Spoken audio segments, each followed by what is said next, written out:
नमस्कार बच्चों, कैसे हो? अच्छे ही होंगे। यस, ईश्वर में श्रद्धा रखकर मेहनत करने से सफलता मिलती ही है।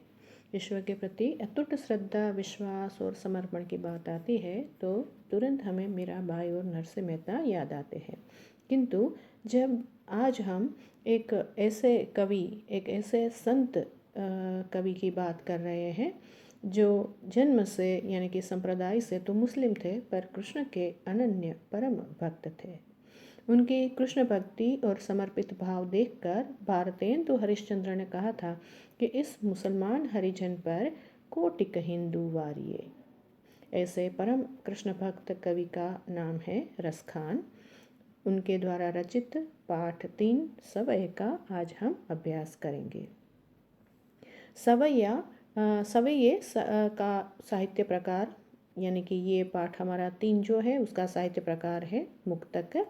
सवैया 4 चरण का होता है, यानी कि उसमें एक सवैये में 4 लाइन होती है और प्रत्येक चरण में 22 से 26 वर्ण यानी कि अक्षर होते हैं। कवि रसखान का परिचय हम लेते हैं बच्चों। उनका असली नाम सैयद इब्राहिम था। उनका जन्म दिल्ली के संपन्न परिवार में हुआ था। जन्म सन 1548 और निधन 1628 में हुआ था। गोस्वामी विठलनाथ जी से उन्होंने दीक्षा ग्रहण की थी और इसके बाद वे ब्रज में ही रह गए थे। उन्होंने कृष्ण भक्ति के पदों कविताओं में राधा कृष्ण की लीलाओं, कृष्ण की रूप माधुरी और ब्रज महिमा का वर्णन किया है। उनकी कविताओं में ब्रज भाषा का सरल, सरस, स्वच्छ भाषा प्रयोग दिखता है। सरस का मतलब है रसपूर्ण। सुजान, रसखान, प्रेम वाटिका और रसखान रचनावली उनकी प्रसिद्ध रचनाएं हैं। उनके द्वारा रचित सवय का आज हम अभ्यास करेंगे। इन सवयों में कृष्ण ही नहीं किंतु कृष्ण भूमि के प्रति उनका अनन्य भक्ति भाव यानी कि अनन्य समर्पण भावना सजी हुई है। जीवन के अंतिम समय में उनके शिष्यों ने पूछा था कि आपके अंतिम इच्छा क्या है, अगले जन्म में आप क्या बनना चाहोगे? तब रसखान जी ने उत्तर दिया था कि मानुष हो तो वही रसखान, बसो मिली गोकुल के ग्वारन। जो पशु हो तो कहाँ बस मेरो, चरो नीत नंद की धेनु मंजारन। पाहन हो तो वही गिरि को जो, धर युजगर छत्र पुरंदर कारण। जो खग हो तो बसेरो करो मिली, कालिंदी कूल कदम की डारन। बच्चों, ये हमारा प्रथम सवैया है।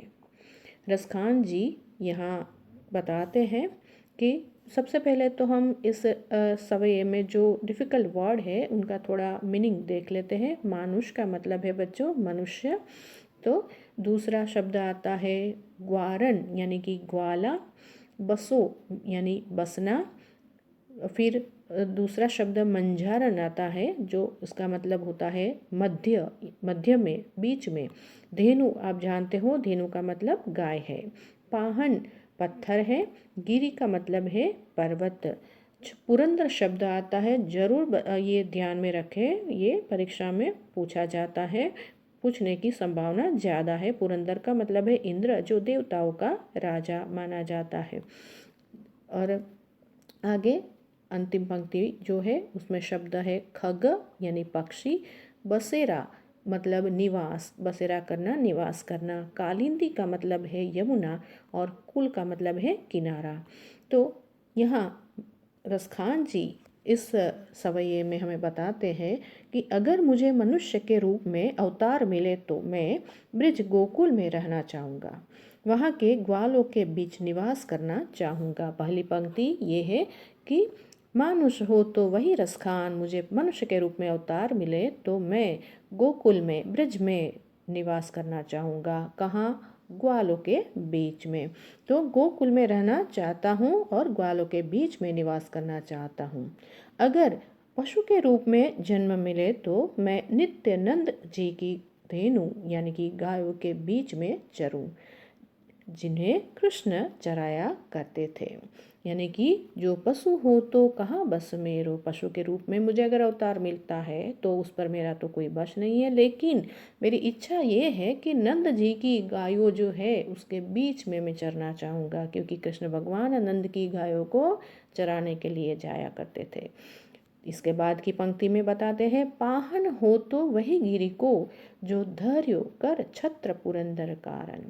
पाहन यानी कि पत्थर की बात करते हैं। यदि मुझे पत्थर का रूप मिले तो मैं वही गोवर्धन गिरी का पत्थर बनूं, यानी कि गोवर्धन पर्वत का पत्थर बनना चाहूँगा, जिसे श्री कृष्ण ने अपनी तर्जनी पर यानी कि छोटी उंगली पर उठाया था। उनका स्पर्श मिला था, गोवर्धन पर्वत को कृष्ण भगवान का स्पर्श मिला था। तो बच्चों कहना चाहते हैं कि एक बार कहानी कुछ ऐसी है कि इंद्र ने एक बार ब्रजवासियों को परेशान करने के लिए, तकलीफ देने के लिए भयंकर बारिश की थी, और इंद्र का घमंड उतारने के लिए श्री कृष्ण ने अपनी छोटी उंगली पर पूरा पर्वत उठा लिया था और ब्रजवासियों को अपनी शरण में रखा था, ले लिया था। तो रसगान जी कहते हैं कि मैं वही गिरी का पत्थर बनने की मेरी इच्छा है, जिसे कृष्ण ने स्पर्श किया था। आगे बताते हैं, जो खग हो तो बसेरो करो मिली कालिंदी कूल कदम की डारन। यानी कि यहाँ यदि मुझे खग, खग का मतलब है पक्षी, जो मैं बता चुकी हूँ, तो पक्षी के रूप में मुझे अवतार मिलता है तो मैं यमुना किनारे, कालिंदी मतलब यमुना, कुल यानी किनारा, कालिंदी के किनारे यानी कि कदम, यमुना के किनारे जो कदम का वृक्ष है उस वृक्ष की डाल पर बसेरा यानी निवास करना चाहूँगा पक्षी के रूप में। मेरा घोंसला वहीं पर मैं बनाऊंगा, क्योंकि श्री कृष्ण कदम के नीचे बैठकर वंशी की मधुर धुन बजाया करते थे, मधुर सुर रिलाया करते थे। इस प्रकार रसखान जी किसी भी रूप में, चाहे कोई भी अवतार मिले, लेकिन सानिध्य किसका चाहते हैं? श्री कृष्ण का चाहते हैं, उनके निकट रहना चाहते थे। दूसरा सवैया हम लेते हैं, उसमें कृष्ण के मनोहर रूप की लीला और उनका स्वरूप देखने को मिले तो कौन कौन सा सुख वे न्योछावर कर सकते हैं, इसके बारे में उन्होंने यहाँ लिखा है। यह लकुटी अरु कामरिया पर राजती हूँ पुर को तजी डारो, आठहु सिद्धि नौ निधि को सुख नंद की धेनु चराय बिसारो। रसखान कबो इन आँखिन सो, ब्रज के बन बाग तड़ाग निहारो, कोटि कहू कल धोत के धाम करील के कुंजन ऊपर वारो। कहने का तात्पर्य उनका ये है कि कवि कहते हैं कि मुझे कृष्ण की लकुटी यानी कि लाठी और कंबल प्राप्त करने का अवसर मिले। जो कृष्ण भगवान जब भी वन में जाते थे गैया चराने, तो कंबल अपने कंधे पर रख कर जाते थे और हाथ में लकुटी लेकर जाते थे। तो ये दोनों जो हमारे लिए तुच्छ है, लेकिन रसखान जी कहते हैं कि ये दोनों चीज़ अगर मुझे मिलती है, मुझे प्राप्त करने का अवसर मिले, तो मैं तीनों लोक का सुख मिले तो भी उसको न्यौछावर कर दूँ, छोड़ दूँ। तीनों लोक का मतलब है आकाश, पाताल और मृत्यु लोक। तो ये तीनों में छोड़ दूँ, क्योंकि लकुटी लेकर और कंबल ओढ़कर कृष्ण गैया चराने जाते थे, और ऐसे कृष्ण के दर्शन के आगे तो सभी सुख तुच्छ है। इसके बाद बताते हैं कि नंद की धेनु अगर मुझे चराने का अवसर मिले तो मैं 8 सिद्धि और 9 निधि का सुख छोड़ने के लिए तैयार हूँ। 8 सिद्धियाँ होती हैं जो योग के द्वारा बहुत मुश्किल से, कठिनाई से ये प्राप्त होती है, और 9 निधि कुबेर का जो भंडार, निधि का मतलब भंडार है, खजाना है, तो कुबेर जी का जो देवताओं का जो खजांची है तो उसको कुबेर बोलते हैं, उसको कुबेर कहा जाता है। तो कुबेर का जो भी खजाना है वो अगर मुझे मिल जाता है तो भी मैं छोड़ने के लिए तैयार हूँ। ये परम सुख, परम ऐश्वर्य कहा जाता है। वो परम ऐश्वर्य में किसके लिए छोड़ना चाहूँगा? अगर मुझे सिर्फ नंद की गैया चराने का अवसर मिले तो। इतनी सारा ऐश्वर्य, सुख, समृद्धि छोड़ने के लिए तैयार है अपनी आँखों से। इसके आगे बताते हैं कि वे यदि मुझे अपनी आँखों से ब्रज के वन, बाग, बगीचे और सरोवर को निहारने का अवसर मिले, इस प्रकृति को देखने का अवसर मिले, तो सोने के करोड़ों महलों का सुख मेरे लिए कंटीली झाड़ियों के समान है। ये तुच्छ है मेरे लिए, अगर मुझे ब्रज के बाग बगीचे सरोवर वन ये सब देखने को मिल जाए, मेरी आँख को अगर ये देखने को मिल जाए तो मेरे लिए करोड़ों सोने का महल अगर मुझे कोई देते हैं तो ये सुख भी मैं त्याग दूँ, छोड़ दूँ। ये छोड़कर प्रकृति, ब्रज की प्रकृति का आनंद लेना चाहते हैं, जहाँ हर एक स्थान पर कृष्ण की स्मृतियाँ बसती है। इस प्रकार श्री कृष्ण ने सभी छोटी बड़ी चीज़ों के समीप रहने के लिए, उसे पाने के लिए, जगत का नाशवंत वैभव त्यागने के लिए रसखान जी तैयार है। डिफ़िकल्ट वर्ड अगर आपको देखना है तो कामरिया का मतलब है कंबल, तीहू यानी तीन, पूर मतलब नगर, इसके बाद आगे धेनु शब्द आप जानते हो, बिसारो मतलब भुला देना, और आगे तीसरी पंक्ति में है कबो यानी कब, इसके बाद आगे है तड़ाग यानी तालाब, कोटि करोड़ों, कलधोत के धाम सोने के महल, करील यानी करील के कुंजन यानी कि कंटिले वृक्ष की झाड़ियाँ, उस पर मैं वारी जाऊँ।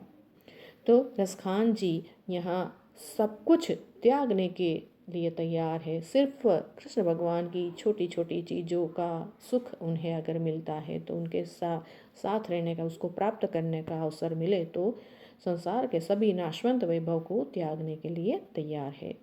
तीसरा सविया है, जा दिन ते वह नंद को छोहरो, या बन धेनु चराए गयो है।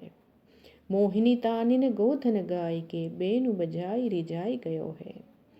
ताहि धरी कछु टोना सो के, रसखान ही में समाय गयो है। को न काहू की कानी करे, सिगरो ब्रज बीर बिकाई गयो है। मित्रों, यहाँ पहले डिफ़िकल्ट वर्ड हम देख लेते हैं। दिन का मतलब आप सभी जानते हैं, चरा धेनु गाय शब्द, छोहरो नंद को छोरो यानी कि नंद का बेटा, जो कृष्ण भगवान के लिए संबोधन है। तानिन यानी तान, बेनु यानी वेणु बंसी, रिझाना यानी प्रसन्न करना, ताही यानी कि उसी घड़ी, और लास्ट लाइन इस सवय की, तीसरे सवय की, उसमें आता है को यानी कोई, काहू का मतलब किसी की, और सिगरो यानी कि समस्त। ब्रजवासियों की मनोदशा का वर्णन यहाँ कवि ने किया है और कहते हैं कि नंद के छोरे ने इस वन में गैया चराते चराते बंसी की मधुर मनमोहक सुर छेड़कर सबको प्रसन्न कर दिया है, सब पर मोहिनी करती है यानी कि जादू चला दिया है, सबके दिल पर मन पर उन्हें ऐसा जादू चलाया है कि बात मत पूछो। जब से वह ब्रज छोड़कर गया है मानो सब पर जादू टोना करके गया है, सबके दिल में ऐसा बस गया है कि कोई किसी की परवाह ही नहीं करता, सब कोई उस पर वारी गए हैं। लगता है पूरा ब्रज कृष्ण के हाथों बिक गया है। जिस दिन से नंद को छोड़ो गया है वो पहली पंक्ति में है, धनु चराई गयो है, वन में धेनु चरा कर गया है, बंसी बजा कर गया है। उस मधुर सुन लोगों के हृदय में ही में ऐसी बस गई है, ऐसा जादू चला दिया है। वो तो चला गया लेकिन लोगों के मन पर इतनी असर छोड़ कर गया है कि समस्त ब्रजवासी कोई किसी की सुनता ही नहीं है, अपनी परवाह ही नहीं करता है, मानो पूरा ब्रज उसके हाथों बिक गया।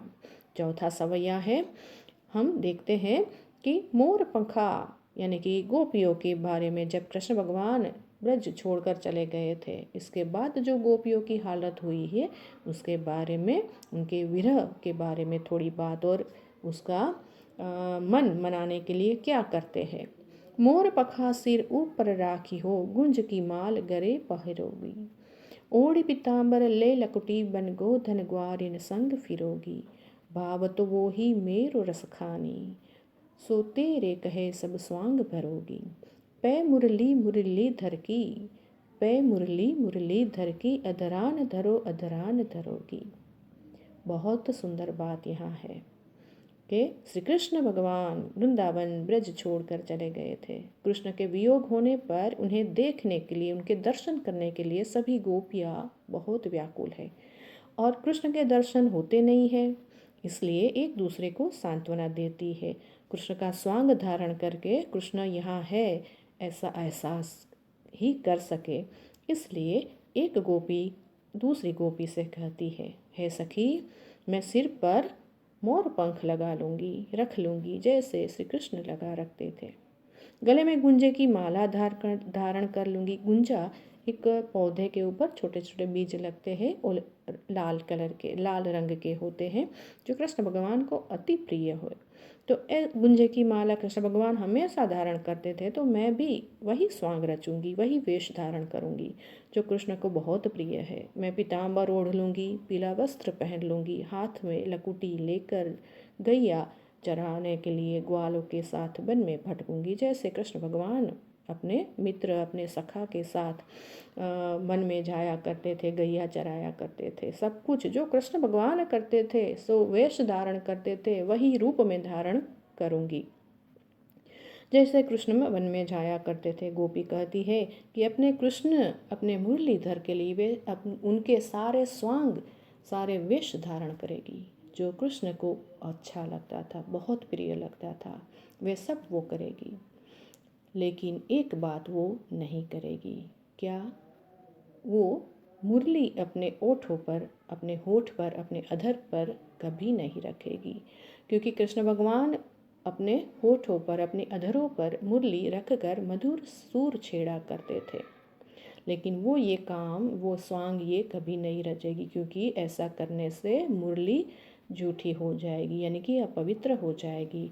और अपने आराध्य के साथ, अपने पूजनीय के साथ वो ऐसा कभी नहीं करेगी। और मित्रों, ऐसा भी बोला जाता है कि गोपियों को मुरली से थोड़ी जलन थी, क्योंकि कृष्ण भगवान हमेशा मुरली को अपने होठों से लगाए रखते थे, अपने पास ही अपने कमरबंद पर ही रखकर ही घूमते फिरते थे, मतलब हमेशा उनके साथ मुरली रहा करती थी।